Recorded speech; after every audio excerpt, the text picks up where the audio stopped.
KR Visakha news channel కి స్వాగతం. அப்படின்னா மதுரை மக்கள் எத்தனை புண்ணியம் பண்ணி இருக்க வேண்டும்.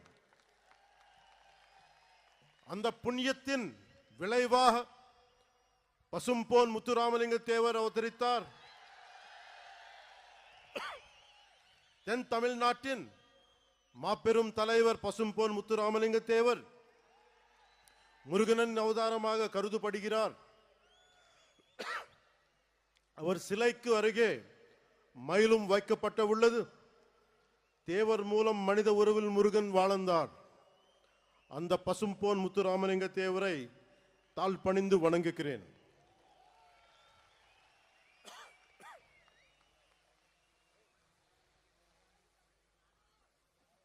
இப்போது மதுரையில் நடத்த ஒரு நிகழ்வை சொல்ல போகிறேன். இன்று மீனாட்சி அம்மன் கோயிலுக்கு போறோம், அருளை பெருக்கிறோம், குங்குமம் பெருக்கிறோம், பிரசாதம் கிடைக்கிறது. ஆனால் இந்த தலைமுறைக்கு தெரியாத ஒரு விஷயத்தை சொல்ல போகிறேன். ஒரு காலத்தில் மதுரையே இருண்டு கிடந்தது. நமக்கு ஒளி கொடுக்கும் மீனாட்சி அம்மன் கோயிலில் ஒளி இல்லை. நமக்கு சிந்தூர் கொடுக்கும் மீனாட்சி அம்மன் கோயிலில் சிந்தூர் கொடுக்க ஆள் இல்லை. எந்த ஒளிப்பாடும் இல்லை. கோயில் நொறுங்கி போய் இருந்தது. ஏன் தெரியுமா? 14ஆம் நூற்றாண்டு தொடக்கத்தில் மதுரையை மாலிக் கஃபூர் லூட் பண்ணினான். அதன் பிறகு 60 வருஷங்களுக்கு மீனாட்சி அம்மன் கோவிலில் விளக்கு இல்லை. மீனாட்சி அம்மன் கோயில் மூடப்பட்டிருந்தது. அது மதுரையின் இருண்ட காலம். 14ஆம் நூற்றாண்டின் முடிவில் மதுரையில் மீண்டும் ஒளி பிரிந்தது. அந்த ஒளி விளக்கை ஏற்றி வைத்தார் விஜயநகர இளவரசர் குமார கம்பனன். இதுல இருந்து என்ன தெரிந்தது? நமது நாட்டு நம்பிக்கைக்கு அழிவில்லை. அதுவும் யாராலும் அழிக்க முடியாது. நமது கலாச்சாரம் ரொம்ப ஆழமானது. நம்மை அசைக்க யாராலும் முடியாது.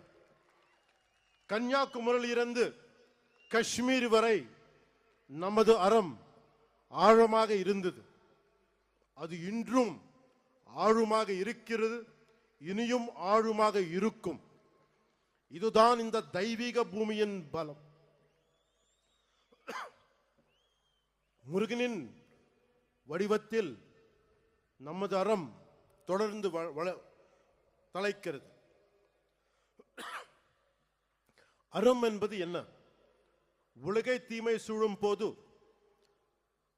அதை அறுப்பது அறம். எல்லோரையும் சமமாக பார்ப்பது அறம். தீவர்களை செய்வது அறம். தீவர்களை வதம் செய்வது அறம். அதன் பெயரே புரட்சி. அது செய்பவரே புரட்சி தலைவர். எனவே உலகின் முதல் புரட்சி தலைவர் முருகன் பெருமாள். நம்ம எல்லோரும் இங்க வந்தது ஒரே ஒரு கடவுளுக்காக, புரட்சி தலைவர் முருக பெருமானுக்காக, உலகின் முதல் புரட்சி தலைவருக்காக. அநீதியை அழித்ததால் அவர் புரட்சி தலைவர். சமமாக நடத்தியதால் அவர் புரட்சி தலைவர். அந்த வெற்றிவேல் முருகனுக்கு, அந்த வீரவேல் முருகனுக்கு, அந்த சுரவேல் முருகனுக்கு.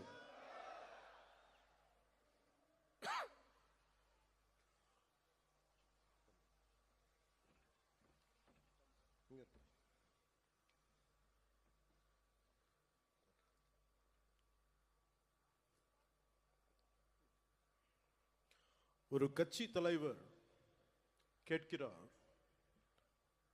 முருகன் மாநாட்டும் ஏன் தமிழ்நாட்டில் நடத்துகிறீர்கள்? யூபிஎல் குஜராத்தில் நடத்த வேண்டியது தானே என்று கேட்கிறார். இதன் மூலம் பிரிவினை செய்ய பார்க்கிறார். இது போல் சில கேட்கிறார்கள். இன்று முருகை நோக்கி கேட்கிறார்கள். நாளை சிவபெருமானை பார்த்து கேட்கலாம், அம்மனை பார்த்து கேட்கலாம். இந்த சிந்தனை மிக மிக ஆபத்தானது. அதை பற்றி சொல்கிறேன். இந்த சிந்தனை இது ரொம்ப காலமா இருந்தது. அதை பற்றி சொல்கிறேன். நான் 14வது வயதில் சபரிமலைக்கு போனவன். தைப்பூசத்துக்கு திருத்தணிக்கு போவதை பார்த்தவன். நான் சென்னை மயிலாப்பூர் படித்த போது நெற்றியல் பட்டையுடன் ஸ்கூலுக்கு போனவன். சிறிது காலத்திலே மாற்றம் தெரிந்தது. அடுத்த 10 ஆண்டுகளில் நெற்றியல் விபூதி பூசுவதை கேள்வி கேட்டார்கள். எனவே என் 14வது வயதிலேயே இந்த விதமான கேள்விகளை எதிர்கொண்டவன்.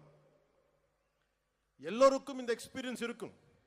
அதை நாம் பெருத்துப்படுத்தவில்லை. காரணம், நம் இந்துக்கள் செக்குலரிஸ்ட். ஒரு கிறிஸ்தவர் கிறிஸ்தவராக இருக்கலாம், ஒரு முஸ்லிம் முஸ்லிமாக இருக்கலாம்.